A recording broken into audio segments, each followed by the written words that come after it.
week to week. Yeah. And I mean, it worked. And it didn't work at first. I can imagine you saying it like a Boy Scout. I Like did. like your little Well, I am your an pledge. I am an Eagle Scout. Right. So yeah, I held up my 3 fingers Yep. as I would do it. Go to bed on time. Eat what you're supposed to. Your pledge. Yeah. So help me God.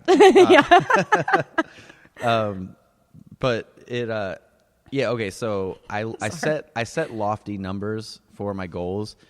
And it was like at the time my best snatch was 105 and my best clean and jerk was 126. Okay. Or 129. Oh. 120 Fuck, I don't know. Yeah, 129. Okay. 129. Okay. So 105 and 129. And I put up a goal of 113, 143. And I was like, whoa, shit. Yeah. Like, so I would say that like mantra to myself every day, and I would look and I'd be like, I'm going to snatch 113. No, the fuck you're not. Like, yeah. I'm going to clean and jerk 143. Are you fucking crazy? Like, that's like what I would do.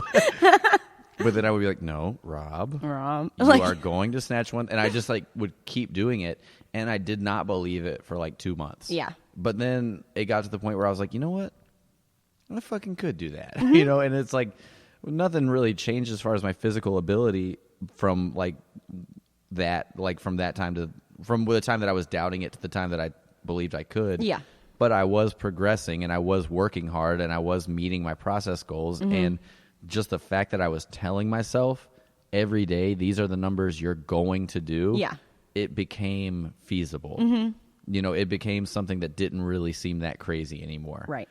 And I think that was where I benefited the most from having a goal board, was just like wrapping my head around the possibility of like, okay, well, I've only ever clean and jerk 129, so I've got to make it to 143, so 135 really shouldn't be that hard. Right. And yeah. and I did get to a point like last summer where I could clean and jerk 135 every single time I tried. Yeah.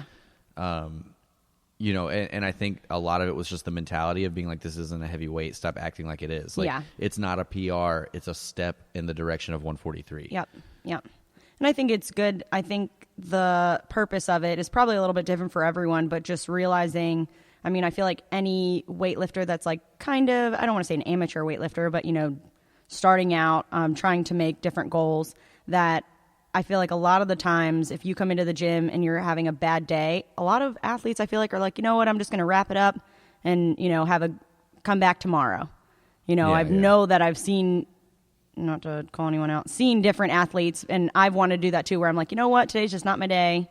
I'll just come back. And I think having that goal is what makes me be like, no, I'm going to finish this out. I don't care if it hurts. I don't care if everything I feel like is ugly. Just finishing it out get you, one step closer to being like, okay, I'm hungry for this. This is what I want.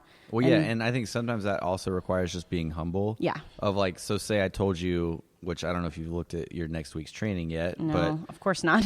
Tomorrow, you're going to clean and jerk 97. Okay. And like, so say, for instance, there was a day where you're like, okay, I got to clean and jerk 97, and you're working up and you miss 85 or whatever. It's really easy to just be like, fuck, I'm not going to do it. But then it's like, no, you might not, but there's no fucking reason you shouldn't be able to do 85 2 times right now. Exactly. And so sometimes I think it does take either you or having someone there to tell you, like, yeah, it didn't go as planned, but that doesn't mean you can't get closer to your goal today. Yeah, absolutely. So and then my other question, or it was kind of just a hypothetical question after we had our team meeting, was just kind of about USADA and just talking about how, I know that's like completely different, and if we want to save it for another time, we can. Yeah, just shut up. Ooh. No, I'm just kidding. Go ahead. Thanks, Coach. And just talking about how there's different, for example, I go to the dermatologist, and he was like, hey, I'm thinking about prescribing XYZ, but it's also known as a diuretic. Check it out and see if it is. And it was like on the list for USADA. And I was like, okay, don't worry about it. Like, no big deal, whatever. But then you had kind of talked to me about like what the best plan of action to be, and kind of talking about that. Yeah, well, what I just told you was like and this is, again, is something that, like, I'm sure if somebody listening to this has dealt with this before, they're gonna be like, "No, you idiot," you know. But like, so this is never anything that I have dealt with past just like hearing people talk about it. But I know that for certain medical things, you can get exemptions. Yeah.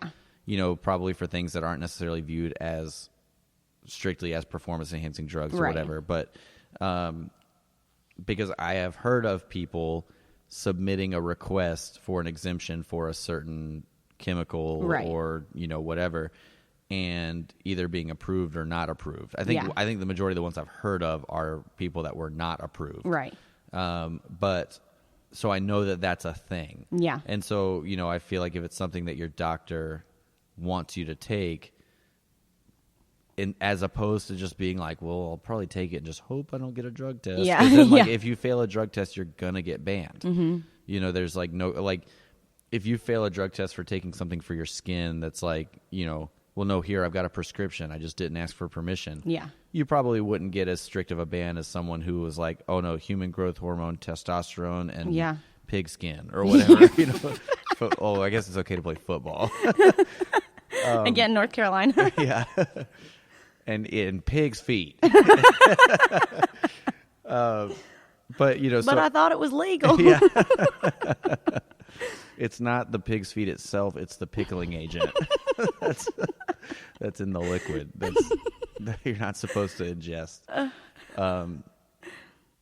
That's just such a stupid joke.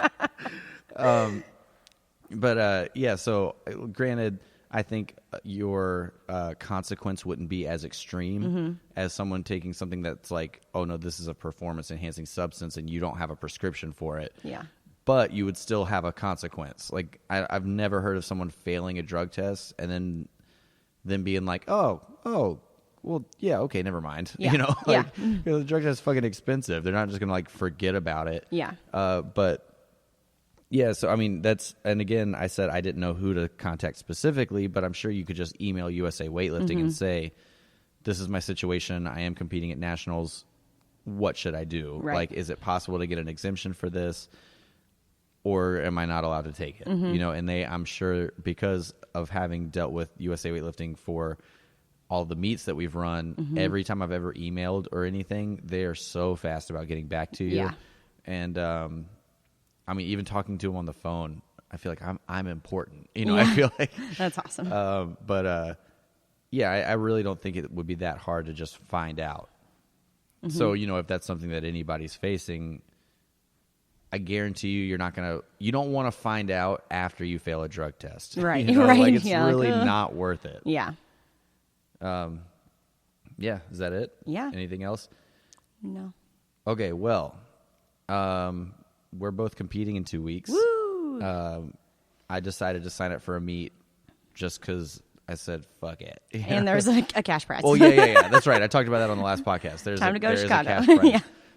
So, yeah, it could fund a lot of our trip to nationals. Woo. So I'm sure Let's make some lifts. You're going to do great, and I'm sure my performance will serve as a cautionary tale. Oh, God.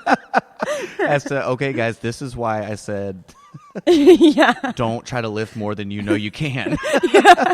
So I said go to USADA and go to USA. Yeah. And then this is also why you got to be realistic with yourself, and and I'm going to show you Rob's diary part 2. I'm going to show you how to not get really upset after you bomb out. Yeah. Everybody learn from me right now. Yeah. Maybe we could talk about like rituals before everyone lifts their weights at meets.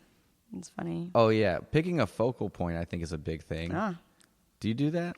Someone actually was talking about that yesterday and saying that they always look at the med balls in here and that's just like their focal point. And I was telling them how the first weightlifting meet I ever did, I'd never stepped up to the bar, never went up to the platform. We were lifting in the back. I go up and of course I usually do like my weird like feet and hand thing. Like I look at the bar and then I don't lift the bar and get a focal point until I kind of like set my hips, take my breath and pull. Like it's pretty quick. Yeah. And my first meet, it like threw me off, like not knowing where to look. Yeah. And there was a judge like right in front of me, and I was like, oh. Of course, their like legs were open. I was like, I don't know where to look. And then there's a crowd, so that was something that really threw me off at a meet. But in training, I don't have anything. Yeah. Normally, like it's usually like my head's up, but my eyes are kind of down. Yeah. Yeah, a couple things that have happened to me at meets with focal points. Is, like, the first thing that popped in my mind is I did one at the University of Tennessee, or University of Eastern Tennessee University, ETSU, Eastern Tennessee State University. Okay. Yeah, did a meet there, and it's in this like Astrodome looking like huge, like ceilings are probably like 80 feet high. That's awesome. And it's like the supports for the ceiling are, you know, just like any other, like just like these, where it's like, I don't know what these are called, like triangles, basically, running. But they had them, like, it looked like it was supposed to be like almost artistic, like it was supposed to look cool. Yeah. Because they were so close together and there were so many of them. And I set up on the bar and looked up and was like, fuck. Like, I like get dizzy. Which one of these am I supposed to look at? And they're so far away. Mm-hmm. And then the opposite end of that spectrum was lifting at Muscle Driver, where those ceilings are like 8-foot ceilings. Right. No, they had to be higher than that. But I mean, they were probably 10-foot ceilings with rafters. Mm-hmm. And like, so you never lifted there, did you? No, but I had been there. Yeah. Okay. Well, to get all the discounted equipment. Oh, okay. Yeah. And chalk. Well, Maddie told me once, like, because he lifted there and I coached him, and he was like, dude, when I lifted on that platform, it really threw me off how close the ceiling was. Like, it really messed me up. And he told me that. He was like, yeah, you know, don't get weirded out about the ceiling. Yeah. And I went up for my first snatch, and I was like, this isn't fucking weird. Yeah. You know, and I did it. And when I was doing like the third pull, like pulling myself under the bar, I was like, what the fuck? Like, like I felt like I was going to hit the ceiling. Right. Like it really, during my lift, threw me off how short those ceilings were. So that being said, what I always tell people, this is usually like a beginner thing that I'll tell people, because I think everyone just kind of finds their thing. Yeah. And if your head moving is like, your head moving around when you lift fucks you up. Yeah. You know, like, period. Balance everything. So you might not necessarily have to have a focal point, but you have to be looking up and out. Right. Like, so a lot of times what I'll tell people is that you need to have a 4-point checklist, like when you're about to do a snatch or a clean. And like, the first one is you line up, you know, your big toe under the bar. For like, this is for snatch. Yeah. But like, you line up big toes under the bar, and like you stand in like your pulling stance. And then step 2 is from there, you look up and pick your focal point. Huh. And then step 3 is you set up on the bar and you tighten up. And then step 4 is you find the focal point again. So it's like you put your feet where they need to be, and then you just look up and forward and pick your focal point. Yeah. And then you set up, and then you get that same point again. And I don't really do that anymore myself. Like, I don't really even think I have focal points, because I can tell that I'm not looking at anything. Yeah. But I'm always looking at up and in the same direction. Right. Like, it's a big pet peeve of mine when people's like eyes are just going everywhere while they lift, because it's such a simple thing that you can do to like not mess yourself up. Right. Yeah, I feel like that would have helped a lot. Having known that. Yeah. But I think it was just the one meet that I know really kind of, I actively remember thinking about it, is I did a meet at our gym, and it was right where we normally lift. Like, my first meet pretty much ever was at our gym, and I was used to it. And then when we went to that meet in Durham. Are you talking about out of, like, your first meet with me, with us? Yeah, but that was pretty much my first meet ever. Oh, okay. And because I had done one meet before that, but like a year and a half before that. Then we went to the meet in Durham, and I remember, and I ended up missing my snatch and all of them. But I walked up and I missing my snatch is. Yeah. And by snatch, I mean all 3. And I looked up, and I just like couldn't find a spot, and it was just different than what I thought it was going to be. And then of course it just threw me off in a way. Yeah. But that was one thing that I liked, or didn't even know that I could do, is that the American Open, they of course like have you walk up on stage, and you stand there, and they like say your name and you wave, which that was the first time that I even knew that they did that, because I'd never been to a national meet either. Some local meets will do it, and I always think it's kind of pointless. Yeah. I mean if you want to do it, that's fine. Yeah, it's just hard to like corral everyone. I mean, you can barely get everyone for like the info meeing. Then I don't think corral's a word. Your oracle. Yeah. But then I like walked right off of stage, and then I turned around and saw that everyone was like staying back on stage to touch the bar and like, you know, look around, of course, probably find their focal with an F, point. And I asked you, I was like, hey, like, what are they doing? Can I go up there? And you're like, yeah, just run up there. I was like, are you sure? Yeah, Like, yeah. So I ran up there and I did my little bar thing, and that made a huge difference. Yeah. So I think that that's something I'm going to try to do, like, each meet is at least, like, get back there Yeah. to take a look. Well, and I think that's something that, like, because people